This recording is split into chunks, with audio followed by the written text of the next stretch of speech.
लोकसभा के बाद राज्यसभा में पेश हुआ वक्फ संशोधन बिल। सदन में बिल पर तीखी बहस। बिल पर एनडीए के सभी दल एक साथ।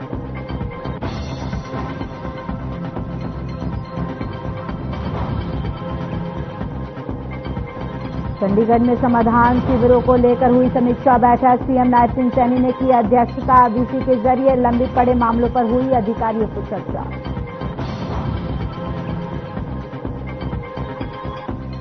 फरीदाबाद लघु सचिवालय को बम से उड़ाने की मिली धमकी। जांच में कुछ नहीं लगा हाथ। फर्जी मेल होने की जताई जा रही आशंका।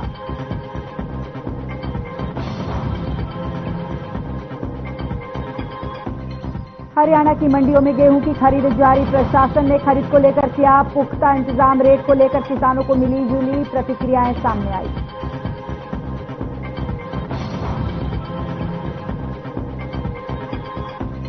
और महेंद्रगढ़ के भगवान परशुराम चौक पर 2 दुकानों में चोरी। दवाई और कपड़े की दुकान के ताले तोड़कर घुसे चोर। सीसीटीवी में कैद हुई चोरी की वारदात।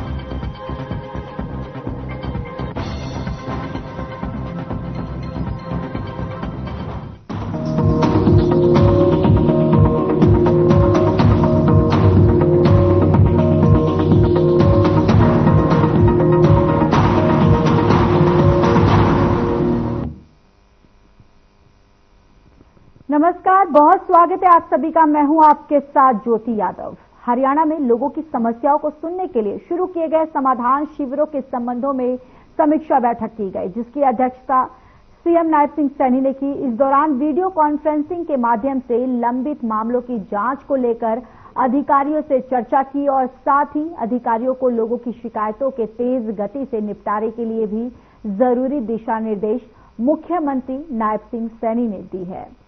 तो देखिए, समाधान शिविरों को लेकर समीक्षा बैठक की गई और मुख्यमंत्री नायब सिंह सैनी की अध्यक्षता में ये बैठक हुई है, जहां पर लंबित मामलों पर अधिकारियों से चर्चा की है मुख्यमंत्री ने। और चर्चा के दौरान जो लंबित मामले हैं उनको जल्द से जल्द निपटारा करने के लिए, उसको जल्द से जल्द हल करने के लिए मुख्यमंत्री के द्वारा निर्देश दिए गए।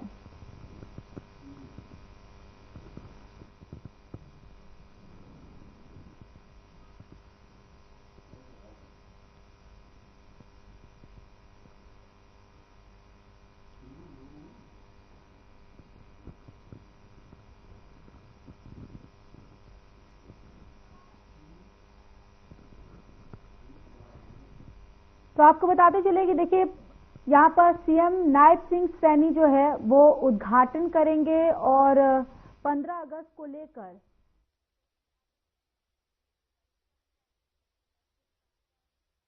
तो रियायती भोजन कैंटीन की यहाँ पर स्थापित की जाएगी, जहाँ पर इसका उद्घाटन जो है वो मुख्यमंत्री नायब सिंह सैनी जो है उनके द्वारा की जाएगी। ये आपको एक बड़ी जानकारी आप तक साझा करें, जहां पर 15 अगस्त को इसका उद्घाटन होगा और इसका उद्घाटन जो है मुख्यमंत्री नायब सिंह सैनी करेंगे। और देखिए, ये उद्घाटन जो है इसकी तारीख 15 अगस्त की तय की गई थी, जहां पर 600 रियायती भोजन कैंटीन जो है कैंटीन यहां पर स्थापित की जाएगी। और आपको बताते चले कि मुख्यमंत्री नायब सिंह सैनी जो है इसका उद्घाटन करेंगे। तो ये तस्वीरों में भी आपको दिखा रहे हैं, जहां पर देखिए मुख्यमंत्री नायब सिंह सैनी जो है उन्होंने इस कैंटीन को लेकर किस तरीके से उद्घाटन या फिर तमाम बिंदुओं पर भी चर्चा करते हुए नजर आ रहे हैं। और देखिए, 15 अगस्त को इसका उद्घाटन होगा, जहां पर 600 रियायती भोजन कैंटीन जो है उसकी स्थापना होगी, उसको स्थापित किया जाएगा और जिसको मुख्यमंत्री नायब सिंह सैनी जो है वो करेंगे। और इसके साथ ही साथ ये कैंटीन की जो स्थापना करने की जो तारीख जो है, जो डेट जो है वो तय की गई है 15 अगस्त, जहां पर 15 अगस्त को मुख्यमंत्री नायब सिंह सैनी उद्घाटन करेंगे, जिसके बाद ये कैंटीन जो है वहां पर स्थापित होगा। और कैंटीन स्थापित होने से काफी वहां पर लोगों को एक सहूलियत जो है वो मिल जाएगी, जिसको लेकर देखिए मुख्यमंत्री नायब सिंह सैनी जो है 15 अगस्त को कैंटीन जो है उसको स्थापित करेंगे। ये एक अहम जानकारी आप तक साझा कर रहे हैं। चंडीगढ़ से ये बड़ी खबर आप तक पहुंचा रहे, जहां पर मुख्यमंत्री नायब सिंह सैनी जो है इस कैंटीन का उद्घाटन करेंगे। और आपको ये भी बताते चले कि 600 रियायती भोजन कैंटीन जो है इसकी स्थापना होगी और 15 अगस्त को मुख्यमंत्री नायब सिंह सैनी जो है इसकी स्थापना करेंगे। तो देखिए, आपको बताते चले कि यहाँ पर अटल श्रमिक जो है, अटल श्रमिक के माध्यम से इस कैंटीन का इसकी शुरुआत होगी, जहां पर किसान कैंटीन में किसानों और मजदूरों को मात्र 10 रुपये प्रति थाली की रियायती दर पर स्वच्छ भोजन उपलब्ध होगा।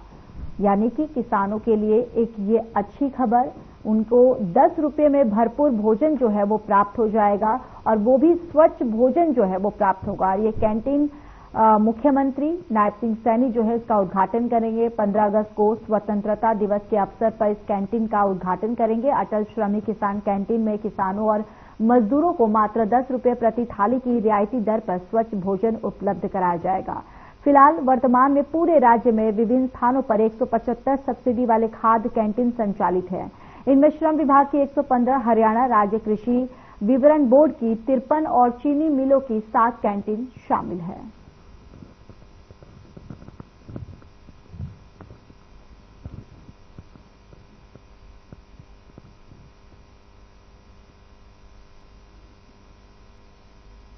चलिए खबरों में आगे बढ़ते हैं। हरियाणा में कार्यरत ग्रुप सी के कच्चे कर्मचारियों से जुड़ी खबर सामने आई है, जहां पर पद खाली नहीं होने पर कौशल रोजगार निगम से लगे कर्मचारियों की छुट्टी होगी। पद खाली नहीं होने पर सबसे सीनियर कर्मचारियों को पहले रिवील किया जाएगा। आउटसोर्स पॉलिसी 1 और 2 और सेवा सुरक्षा के तहत आने वाले कर्मचारी का समायोजन होगा। 15 अगस्त 2019 से पहले लगे ग्रुप सी के कर्मचारी भी नहीं हटाए जाएंगे। सरकार ने नई भर्ती के जरिए लगे ग्रुप सी के कर्मचारी की ज्वाइनिंग का फैसला किया है, तो वहीं नए आदेश तुरंत प्रभाव से लागू होंगे। तो कच्चे कर्मचारियों से जुड़ी ये खबर आप तक पहुंचा रहे, जहां पर पद खाली नहीं होने पर अब रिवील मिलेगा, जहां ग्रुप सी के कर्मचारियों पर निर्देश लागू किया गया है।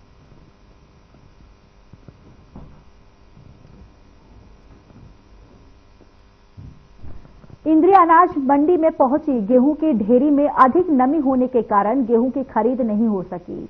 इस बारे में मार्केट कमेटी सचिव जसवीर सिंह का कहना है कि गेहूं में अभी बहुत अधिक नमी है, जिसकी वजह से खरीद नहीं हो पा रही है। सचिव ने कहा कि गेहूं की खरीद को लेकर मंडी में पूरी व्यवस्थाएं कर ली गई हैं। किसानों को किसी प्रकार की भी समस्याओं का सामना ना करना पड़े, इसके लिए भी उन्होंने पुख्ता इंतजाम जो है वो कर लिए गए हैं।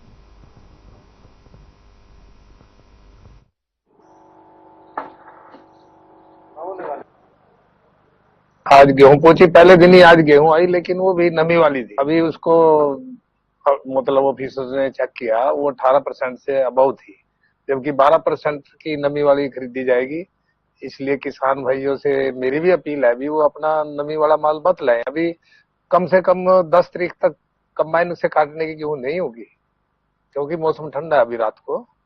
इसलिए जो माल सूखा होगा उसी टाइम लेकर आए, ताकि मंडी में किसी तरह की व्यवस्था ना हो। मंडियों में व्यवस्था कैसी है अभी? व्यवस्था ठीक है, पानी का सिस्टम सारा ठीक है, लाइट भी इन्होंने सारा मतलब ओके कर दी है सारी, और सफाई का सिस्टम अच्छा है, कहीं अभी तो कोई दिक्कत है नहीं। नाम तो सकुमर ट्रेडिंग कंपनी। अच्छा, तो ये कितने एकड़ की गेहूं? 1 एकड़ की। 1 एकड़ की है जी। नमी है काफी अभी? हाँ, अभी नमी है जी। अच्छा, कारण क्या लग रहा है, जल्दी काट दी गई है? जिम्मेदार ने कुछ उसमें फसल उगानी होगी तो इसलिए जल्दी काट दी, वैसे अभी इसमें थाम थी। अच्छा जी। तो एवरेज वगैरह क्या मान रहे हैं अभी?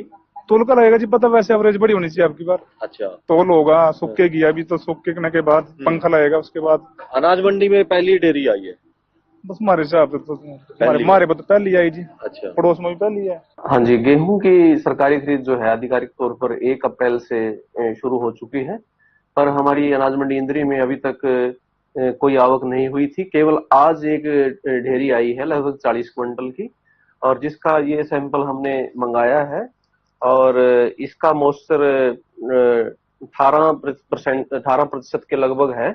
अभी नमी बहुत ज्यादा है, जबकि सरकार की तरफ से 12% जो नमी वाली है वो एमएसपी पे खरीदी जाएगी।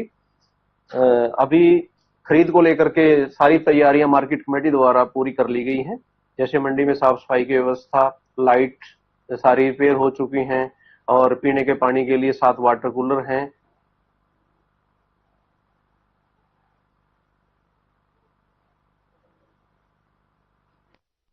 फरीदाबाद की सूरजकुंड क्षेत्र के अंतर्गत आने वाले अरावली वन क्षेत्र में बने हुए अवैध निर्माणों पर सुप्रीम कोर्ट के सख्त आदेशों के बाद वन विभाग और नगर निगम की संयुक्त टीम ने तोड़फोड़ कार्रवाई को अंजाम दिया, जिसके तहत करीब आधा दर्जन अवैध फार्म हाउस और बैंक्वेट हॉल पर बुलडोजर का पीला पंजा चला और उन्हें जमींदोज कर दिया गया। तो वहीं कानून व्यवस्था के लिए भारी पुलिस बल मौके पर तैनात रहा। इस तोड़फोड़ कार्रवाई से कुछ बैंक्वेट और फार्म हाउस के संचालक नाराज दिखाई दिए और इस कार्रवाई को राजनीति के तहत द्वेष भावना से की गई कार्रवाई करार दिया।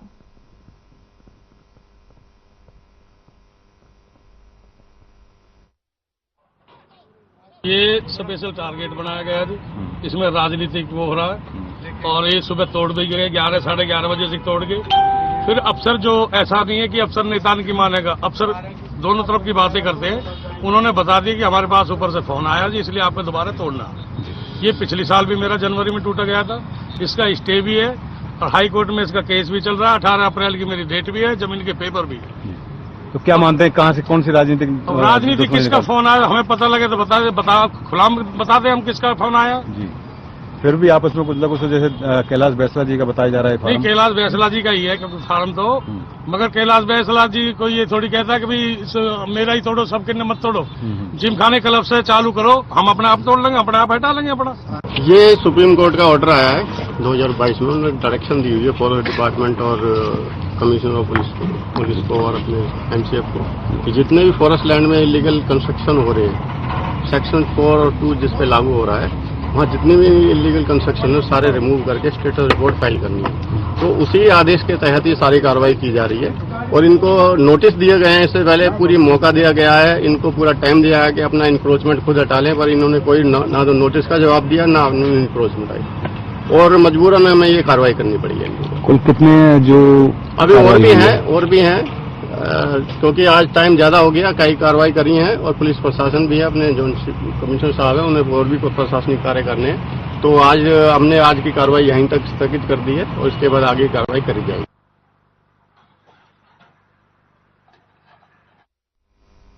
कुरुक्षेत्र की थानेसर नगर परिषद कार्यालय में नवनिर्वाचित अध्यक्ष माफी ढांडा और 32 पार्षदों की ताजपोशी हुई। नवनिर्वाचित अध्यक्ष माफी ढांडा ने कहा कि शहर के 32 वार्डों में समान रूप से विकास कार्य किया जाएगा। बताते चले कि नगर परिषद के अध्यक्ष माफी ढांडा को पूर्व राज्य मंत्री सुभाष सुधा ने चेयरमैन की कुर्सी पर बिठाया।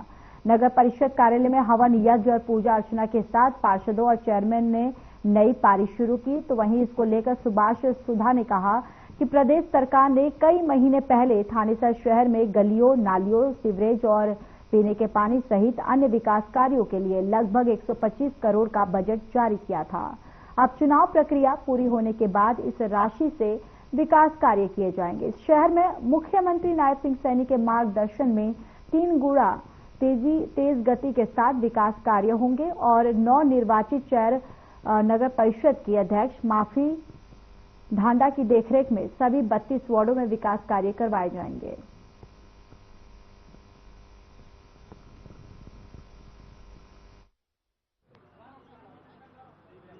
भारतीय जनता पार्टी की हमारी मेयर बहन माफी ढांडा जी को और हमारे जितने भी पार्षद हैं सभी को भारी मतों से है जिताकर भेजा।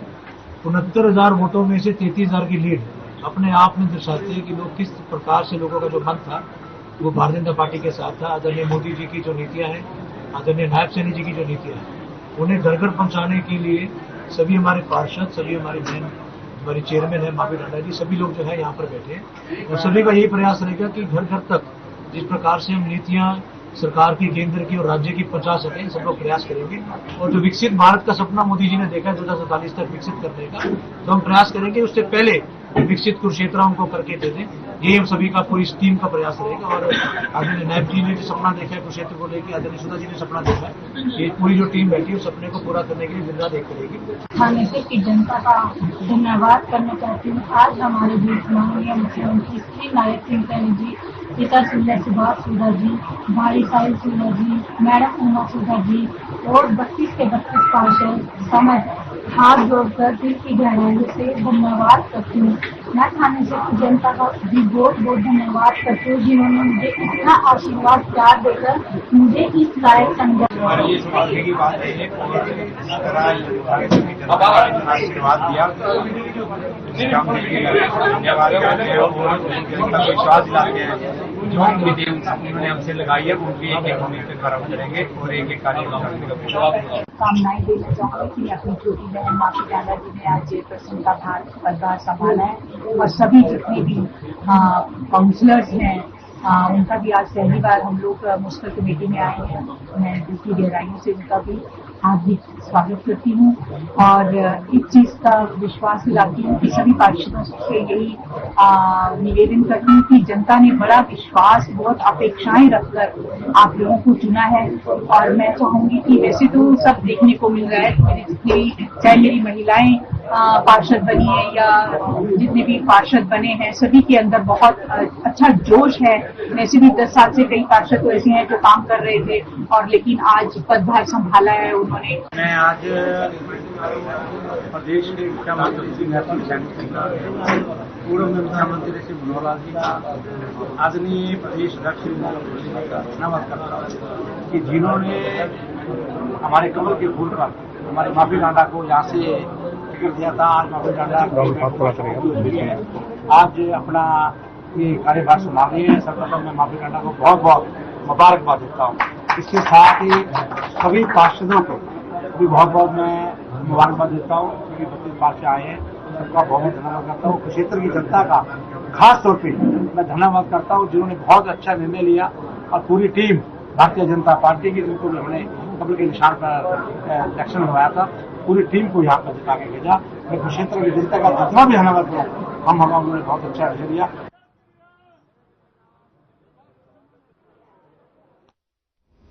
चलिए आगे बढ़ते हैं। खबर रतिया से है, जहां गांव में चिट्टे जैसे नशे की हो रही तस्करी को लेकर नशा माफिया द्वारा गांव में धड़ल्ले से नशा बेचा जा रहा है।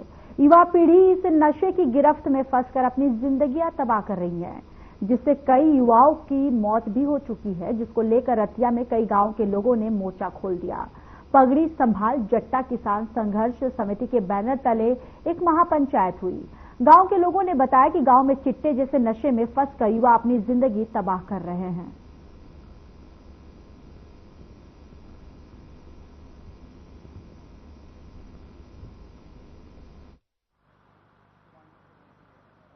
एजेंडा ये नशे का मुख्य एजेंडा, क्योंकि रतिया इलाके के अंदर नशा जो घर घर बिक रहा है और रोज मौतें हो रही है नौजवानों की। जो प्रशासन है यहाँ की कुंभकर्ण की नींद सोया हुआ है, तो हर गांव के अंदर नशा है।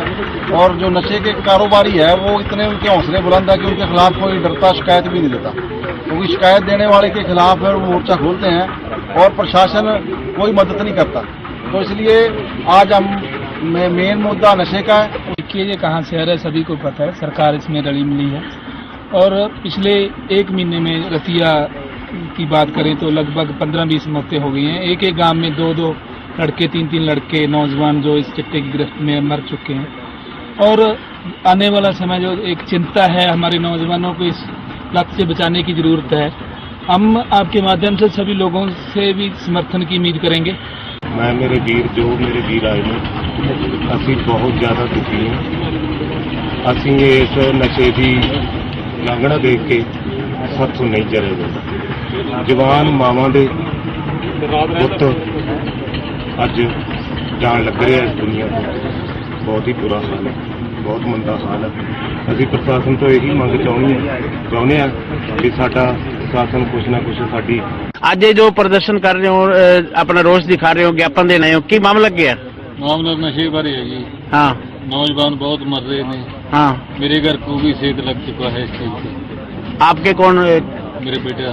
हाँ, मेरे को ही पता है कितनी दिक्कत आती है। इसको बंद होना चाहिए। पूरा बिक रहा है नशा? पूरा जोर शोर से प्रशासन की निगाह में बिक रहा है। कोई कार्रवाई नहीं? कोई कार्रवाई नहीं। इसको लेकर कोई सूचना दी आपने पुलिस प्रशासन को? किस तरह की? नहीं, प्रशासन को वैसे ही पता है। स्टोरी लंबी है, टाइम ज्यादा लग जाएगा। नहीं, बताओ जो बात है, अपनी बात तो बताओ ना, पता चले हमें भी। कोरोना किस टाइम आया था? 1920 में आया था। हाँ हाँ, 1920 में मैं घर से बाहर निकल रहा था रात के 2 बजे। खेत जा रहा था। हाँ जी। लठेरा गांव जी, हाँ। बामण वाला। हाँ। मैं बामण वाले हल्के का रहने वाला हूँ जी, निर्मल सिंह। मेरे गांव में जी बहुत 20-25 मौतें हो चुकी हैं जी बामण वाले में। कि सरकार ਨੂੰ पता नहीं गा भी उत्थे की विक रहा, की कास नाल मौतां हो रही ने। लठेरे गांव में मेरे आज एक मरीज ਨੂੰ लेके गए ने जी, जो बच जी तो ठीक है, मैनू कोई उसकी वो बेचारा बीमार ही रहता, बहुत बुरा हाल है जी। कल्ला कल्ला लड़का जी। हाँ। कमरजीत सिंह उसका नाम जी, उसका डॉक्टर अंबेडकर कमेटी शामिल हुई, जिहदे विच पूरी पंचायत, पूरा पिंड दे इलाके दे लोग इकट्ठे हुए। की मैटर की सी पंचायत च? मैटर मेन मैटर नशे दा सीगा। हाँ। क्योंकि पिछले मेरा ख्याल 5-4 सालों तो मौतां तां बच्चों दी हो रही, जिहड़े 16, 17, 18 साल के 20 साल के बच्चे, उन्हां दी मौतां हो रही। ਤੁਹਾਡੇ ਪਿੰਡ भी ਹੋਈਆਂ ਨੇ? हाँ जी, साडे भी हो गई। एक तो हुण ताजी हुई है, बस ਇਹ ਹੈ ਵੀ ਸਾਡੇ ਲੋਕ ਉਹਦੇ ਵਿੱਚ ਬਦਨਾਮੀ ਸਮਝਦੇ ਆ ਵੀ ਜੇ ਕੋਈ ਸਾਹਮਣੇ ਆਉਂਦਾ ਤਾਂ ਇਸੇ ਕਰਕੇ ਉਹ ਮਾਮਲਾ ਪ੍ਰਸ਼ਾਸਨ ਦੇ ਸਾਹਮਣੇ ਨਹੀਂ ਆਉਂਦਾ ਵੀ ਇਹ ਮੌਤ ਨਸ਼ੇ ਨਾਲ ਹੋਈ ਹੈ ਜਾਂ ਨੈਚੁਰਲੀ ਹੋਈ ਹੈ। ਉਹਨੂੰ ਨੈਚੁਰਲੀ ਮੌਤ ਸਮਝਿਆ ਜਾਂਦਾ ਵੀ ਇਹ ਤਾਂ ਵੈਸੇ ਹੀ ਹੋਗੀ, ਪਰ ਜਿੰਨੀਆਂ ਵੀ ਮੌਤਾਂ ਬੱਚਿਆਂ ਦੀ ਹੋ ਰਹੀਆਂ ਟੋਟਲ ਇਹਦੇ ਵਿੱਚ ਮੇਰਾ ਖਿਆਲ ਵੀ 80% ਬੱਚੇ। हम वैसे तो हर गांव में अवेयरनेस कर रहे हैं, विलेज वाइज अवेयरनेस चल रही है और जगह जगह हम रेड भी करते रहते हैं, जिनकी शिकायत आती है उन पर रेड करते हैं और इनके मुकदमे हम दर्ज कर रहे हैं जो नशा बेच रहे हैं।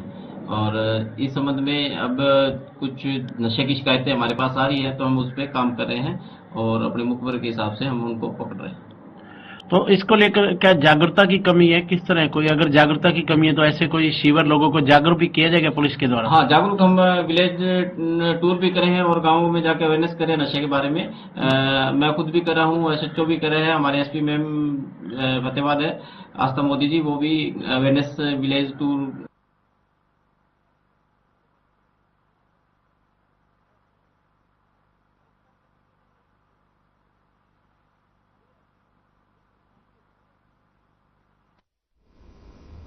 चलिए, इस बुलेटिन में मेरे साथ इतना ही, लेकिन अब वक्त हो चला है हमारे खास कार्यक्रम डॉक्टर राकेश गुप्ता के साथ प्लस माइनस का। नमस्कार दोस्तों, एक और बिहार चुनाव के लिए